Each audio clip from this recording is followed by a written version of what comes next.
The smell of turkey filled my parents' house as I helped my 8-year-old daughter, Emma, out of her coat. She was wearing the special dress she picked out, purple with silver butterflies, and carrying the pie we'd made together that morning. My hands were full of side dishes when I heard the voice that still haunted my nightmares. "Hey Claire, long time no see." I froze in the doorway. There, sitting at my parents' dining table, in the seat right next to Emma's place card, was Ryan. My ex-husband, the man who'd broken my ribs, the man who'd held me against a wall by my throat, the man I fled with nothing but Emma and a garbage bag of clothes 4 years ago. He looked good. He always did. Clean-shaven, expensive sweater, that charming smile that had fooled everyone, including me, for far too long. "Mommy." Emma pressed against my leg, recognizing him despite not seeing him since she was 4. Surprise, my mother appeared, wearing her hostess smile and pearl necklace. I thought it was time we all moved past the unpleasantness. Unpleasantness. She called years of abuse unpleasantness. "What is he doing here?" My voice came out steadier than I felt. "I invited him," Mom said, as if that explained everything. "He's been reaching out, Claire. He's changed.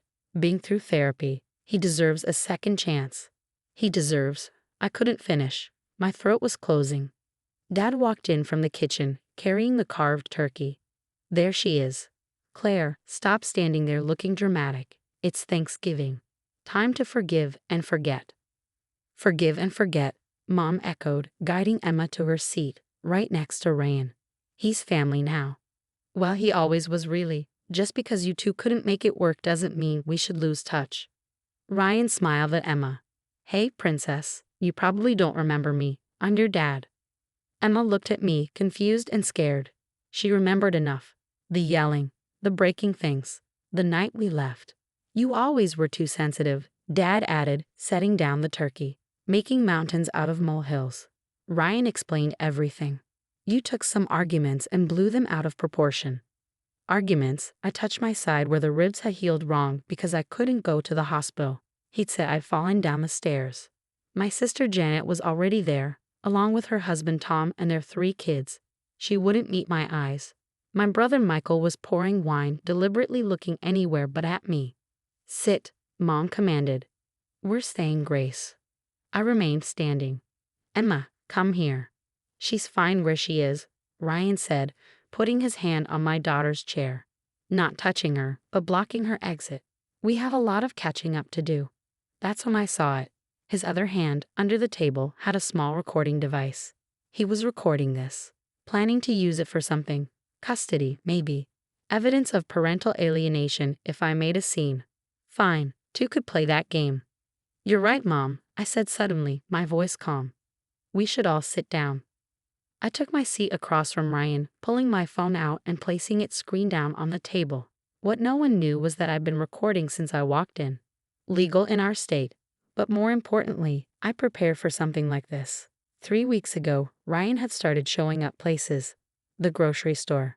Emma's school parking lot. Always maintaining legal distance. The restraining order had expired, and I couldn't prove stalking. When Mom had called insisting I come to Thanksgiving, no excuses, I'd had a feeling. So I prepared. The phone was recording. The pen in my pocket was recording. The teddy bear Emma was holding, the one I told her to bring for comfort, had a camera in it. "Let's eat," Mom said, beaming like she'd accomplished something wonderful.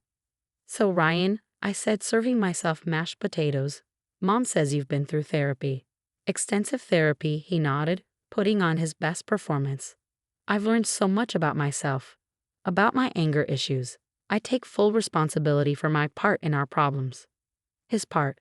As if I had a part in him breaking my bones. "What kind of therapy?" I asked. "Anger management. Personal counseling. I'm a different man now, Claire." "That's wonderful. Who's your therapist?" He paused. "Dr. Mitchell. Over in Riverside." I nodded, knowing I'd verify that later. "And how long have you been seeing Dr. Mitchell?" 6 months. "That's strange," I said, butter knife hovering over my roll. "Because I called Dr. Mitchell's office last week when Mom mentioned you've been in touch. They've never heard of you." The table went silent. "You called his therapist?" Mom gasped. "That's a violation of privacy." No, I called the only Dr. Mitchell in Riverside who does anger management. He's never had a patient named Ryan Walker. Ryan's jaw tightened, that telltale sign I knew too well. It must be a different Dr. Mitchell. What's his first name? People don't always use their therapist's first names. They do when they're writing checks or filing insurance. Can we just eat? Janet interjected. The food's getting cold. Yes, let's eat, Ryan said, turning to Emma. Sweetie, tell me about school. What grade are you in now? Emma looked at me. I nodded slightly. Third, she whispered. Third grade, you must be so smart. What's your favorite subject? I don't want to talk to you, Emma said quietly. The room tensed. Emma, Mom scolded. That's very rude. Apologize to your father. He's not my father, Emma said, stronger now. My dad is the one who chose me, not the one who hurt Mommy. She meant my boyfriend James, who'd been in our lives for 2 years, who'd never raised his voice, let alone his hand. Ryan's mask slipped for just a second. I saw the rage flash before he covered it with hurt feelings. She's been coached, he said to the table. This is parental alienation. Classic case. No one coached her, I said. She remembers. She was 4. She doesn't remember anything accurately. I remember you throwing Mommy into the mirror, Emma said suddenly. I remember the blood. I remember hiding under my bed. Emma, stop, Mom said sharply. You're confused. That never happened. How would you know, Mom? I turned to her. You weren't there. Ryan told us what really happened. You were drinking, you fell. I've never been drunk in my life. I don't drink. You know that. You always were good at hiding things, Dad muttered. I laughed, actually laughed. Okay, let's talk about hiding things. Mom, did Ryan tell you he was arrested 2 years ago? Ryan went rigid. For what? Michael finally spoke. Domestic violence, against his girlfriend after me. Brittany Morse. The charges were dropped when she fled the state, but the arrest record stands. That's a lie, Ryan snarled. I pulled out my phone, pretending to check something but actually making sure it was still recording. Case number 19 CR 4782. Public record. Would you like me to pull it up? This is ridiculous, Mom stood. Claire, you're ruining Thanksgiving with your dramatics. No, Mom, you ruined it by inviting my abuser to dinner and seating him next to my daughter. Abuser. Dad slammed his hand on the table. Ryan never abused you. You fell down the stairs. You were clumsy. You always have been. I fell down the stairs 18 times in 2 years. I'm that clumsy.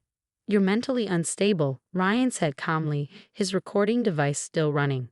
Everyone here can see it. You're paranoid, delusional. This is why Emma needs a more stable environment. There it was. His play. He was building a custody case. You're right, I said. I was unstable. Living with you made me that way, but I'm better now. I have therapy records to prove it. Real ones, with a real therapist. Claire, Janet finally said, maybe you should just go. Yeah, I agreed, standing. Emma, get your coat. She's staying, Ryan said. I have a right to see my daughter. You have no rights. The divorce decree gave you none. 0 custody, 0 visitation. The judge saw the medical records. What medical records? Mom demanded. I turned to her, the ones from the ER. All 18 visits, the x-rays of broken bones, the photographs of bruises shaped like hands, the testimony from the nurse who finally called the police. You never showed us. Because you never asked.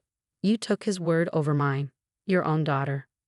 You were always difficult, she said, always causing problems. Ryan was the best thing that happened to you. Ryan was the worst thing that happened to me. And you know what? You knew. Some part of you knew. Why else would you need to ambush me? Why else would you seek him next to Emma without warning me? I moved toward Emma, but Ryan stood, blocking me. Sit down, he said quietly, that dangerous tone I remembered. Move. I said sit down. And I said move. He grabbed my wrist. His first mistake in 4 years. Because this time, I was ready.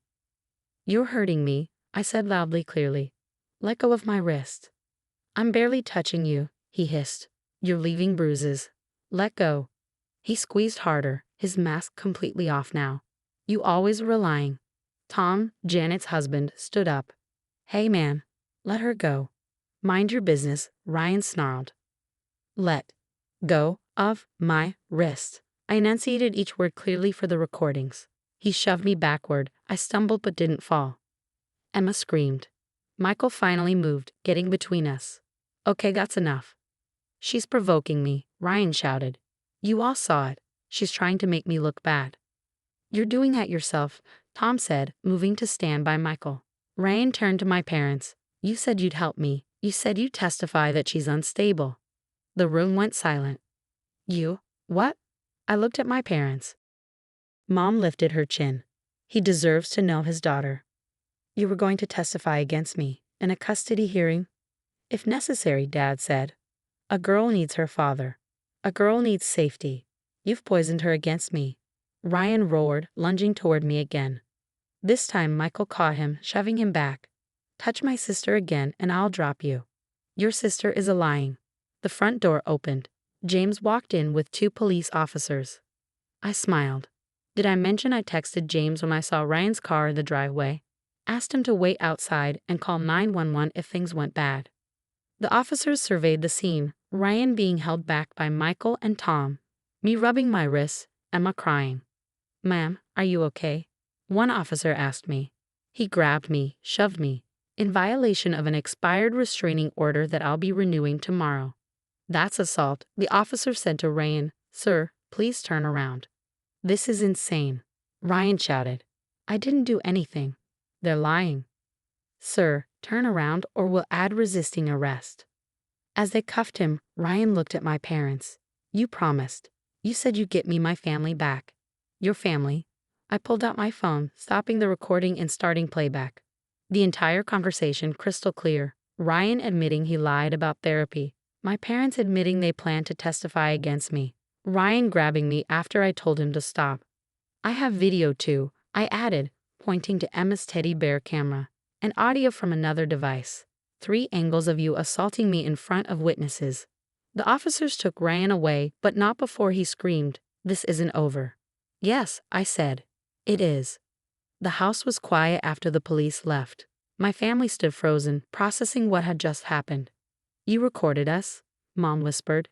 You conspired with my abuser against me. Yes, I recorded you. Were your parents? No, parents protect their children. You fed me to a wolf and told me to be grateful for the attention. Get out, Dad said quietly. You're not welcome here anymore. Good. I picked up Emma, who wrapped her arms around my neck. Emma and I don't need family who would sacrifice us for the comfort of keeping up appearances. James took Emma while I gathered our things. As we headed for the door, I turned back one last time. By the way, I'm sending these recordings to every family member, every friend, every person at your church. Everyone will know what you did. How you collaborated with a man who broke your daughter's bones to try to give him access to your granddaughter. You wouldn't, Mom gasped. I wouldn't have. But you taught me something today. Family isn't about blood. It's about protection. And since you won't protect Emma, I'll make sure everyone knows to protect their children from you. We left. In the car, Emma asked, Are we not going to see Grandma and Grandpa anymore? No, baby. They're not safe people. Good, she said, surprising me. They scared me. Grandma said if I wasn't nice to that man, I was a bad girl. When did she say that? When you were in the kitchen. She said he was my real daddy and I had to love him. I pulled over, rage making it unsafe to drive. James reached over, squeezing my hand. You did good, he said quietly. You protected her. That night, I uploaded everything to a shared drive and sent the link to 63 people. Every aunt, uncle, cousin, family friend, church member, and coworker my parents had. The subject line read, Why Emma and I will never attend another family gathering. By morning, my parents were pariahs. The church called them in for a meeting about their disturbing behavior. Dad's golf buddies uninvited him from their weekly game. Mom was asked to step down from the PTA board. Ryan was charged with assault and violating a restraining order. The recordings were admitted as evidence. He took a plea deal, 6 months in jail, mandatory anger management, real this time, and a permanent restraining order keeping him away from Emma and me. During the trial, it came out that my parents had been giving him money, paying for his lawyer to try to get custody. They'd spent $30,000 trying to give my abuser access to my daughter. The last communication I had with them was a letter from their lawyer demanding I take down the recordings. I responded with my own lawyer's letter containing 8 years of documentation, every ER visit, every police report, every photo of every bruise. The letter ended with, "Any further contact will be considered harassment and will be met with legal action." They never contacted me again. Emma is 12 now. She doesn't remember much about that Thanksgiving, just that it was the day Mommy made sure the bad people couldn't hurt us anymore. James adopted her last year. She calls him Dad and means it. Sometimes I wonder if I should have seen it coming. The signs were there. How they always asked if I was being difficult when Ryan seemed upset. How they suggested I should try harder when I mentioned problems. How they blamed me when I finally left, breaking up the family, they'd said. But I learned something that day. When someone shows you they'll sacrifice your safety for their comfort, believe them the first time. And always, always press record. Last week, Emma asked if we could have our own Thanksgiving this year, just the 3 of us. Of course, I said. But why? Because, she said, wise beyond her years, real family doesn't invite monsters to dinner. No, real family protects you from them. Even if that means protecting you from themselves.